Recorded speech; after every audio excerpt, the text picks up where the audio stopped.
am at the city gate, at the capital of the Northern Song dynasty. I'm about to pay tribute to the emperor in the way that people used to 1,000 years ago. Join me in my journey into the city now known as Kaifun. Welcome to Travelogue. I'm Michelle Lean. There's an old saying that describes Kaifun entirely. Kaifun is a great feast for the eyes and the mouth with its numerous historical relics and delicious snacks.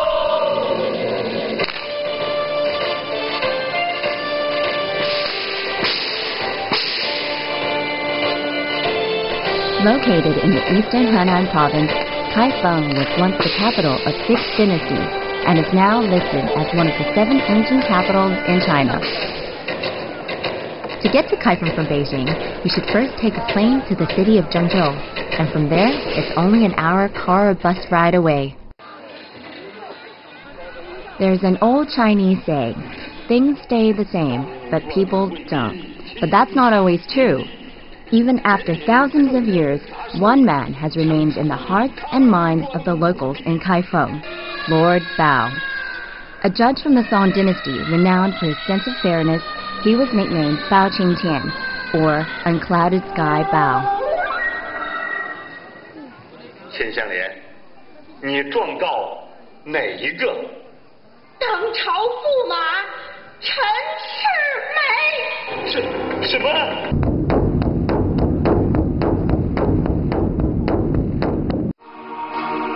Through generations, Lord Bao has been a model of justice and morality for the Chinese people, known for his uncompromising stance against corruption among government officials and his intolerance for criminals, regardless of their status.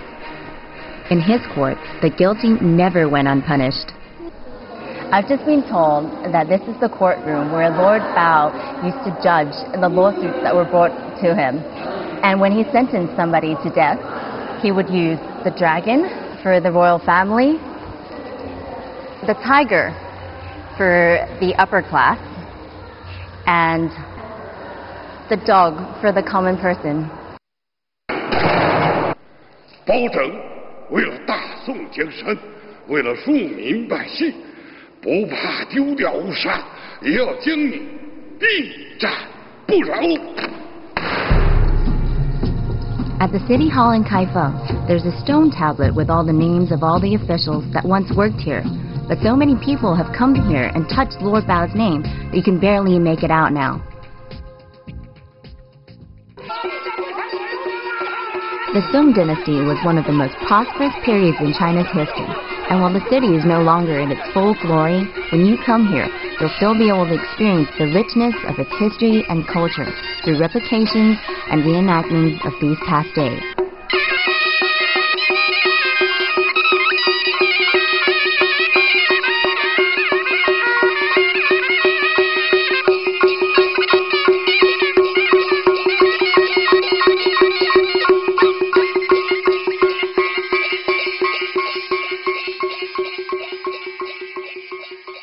It might seem cheesy to some, but they're also entertaining to watch, and it gives the audience a sense of what Kaifun used to be. In China, and especially in Kaifun, the place where Lord Bao lived and worked, he maintains a deep influence on the people, and his name is synonymous with justice. Because of his uncompromising beliefs, Lord Bao often had conflicts with other powerful members of the imperial court. At one point, he had 30 high officials demoted or dismissed for corruption, bribery, or dereliction of duty. This quiet, ancient memorial hall, not far from the city hall, is a place where people are able to come to pay tribute to him. And don't be surprised if you meet someone who reveres Lord Bao as a god.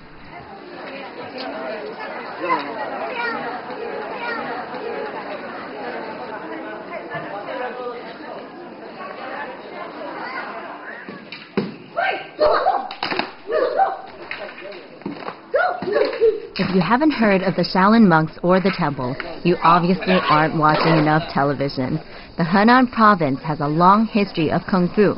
While the most famous is the renowned Shaolin Temple, even in the temples of Kaifun, you might get lucky and catch novice Kung Fu students at practice. These young Bruce Lees in training take their art seriously. Just look at the determination in their faces.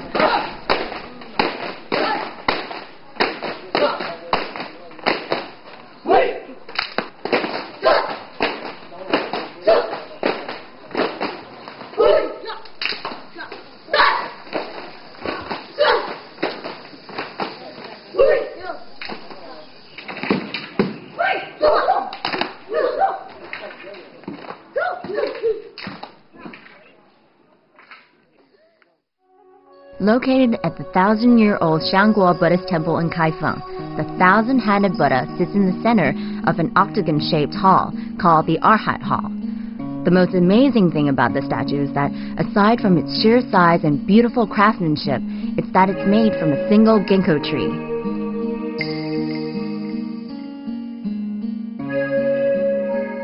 With 1,000 hands carved and 1,000 eyes painted on a 5-sided Buddha, it's so easy to be in awe of its entire magnificence.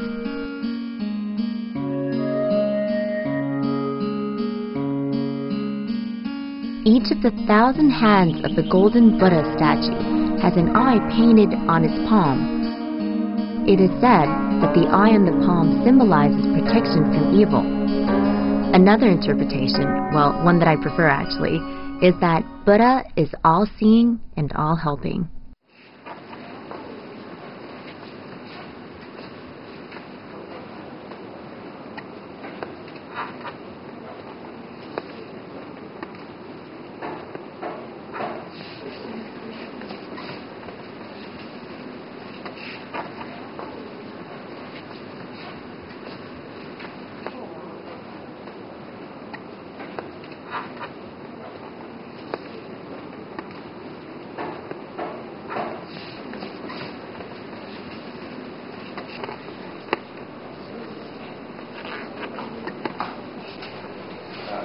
Embroidery is one of China's most famous art forms. Look at how beautiful and intricate it is. They use different widths of string and color to create an illusion of depth and shade.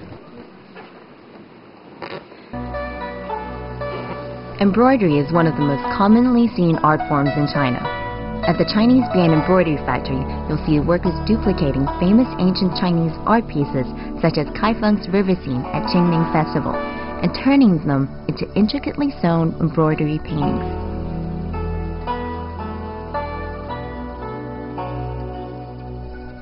But it's not all traditional.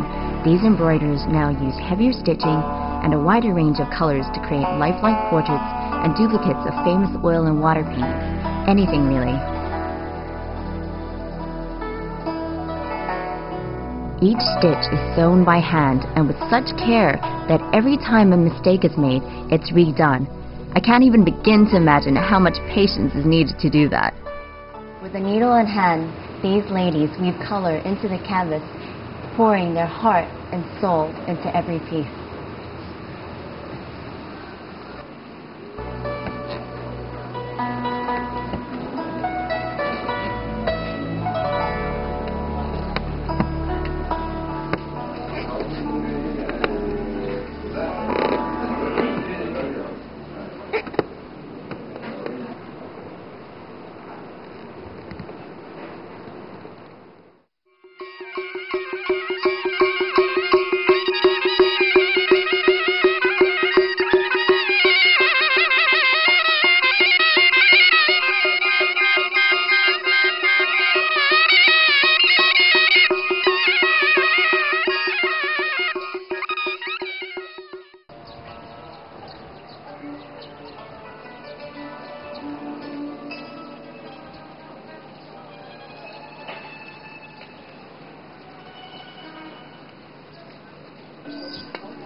Crushed peanuts and honey are combined to create this famous local snack.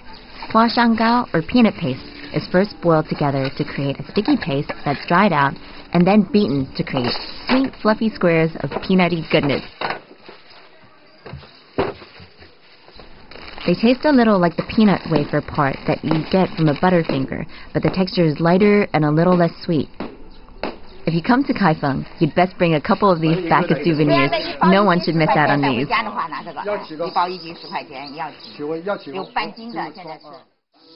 In this theme park, you can take a journey back in time to glorious days of the Song Dynasty and experience what it must have been like for the residents of this capital city.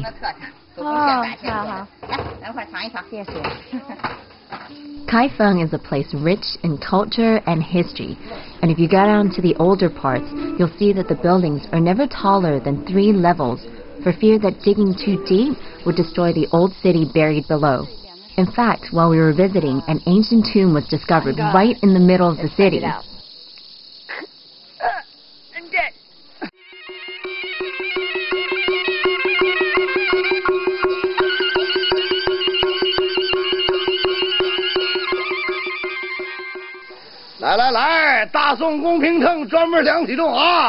The locals really care about their history and put in a lot of effort to recreate and preserve the former glory and richness of the city.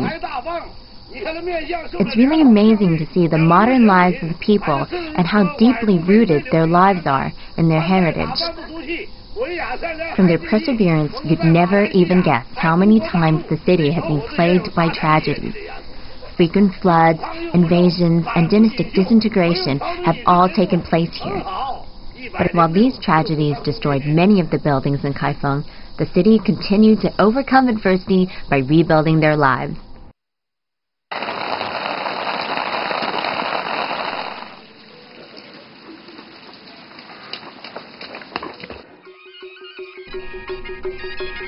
Because of their ancestors' dedication, the locals today are now able to enjoy and retell their history.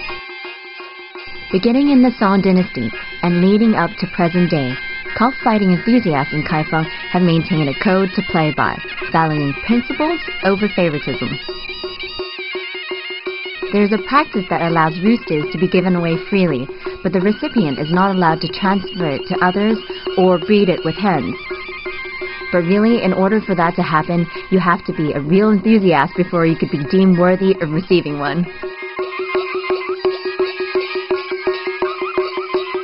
It's said that cockfighting enthusiasts in Kaifeng often love their roosters more than they do their own children.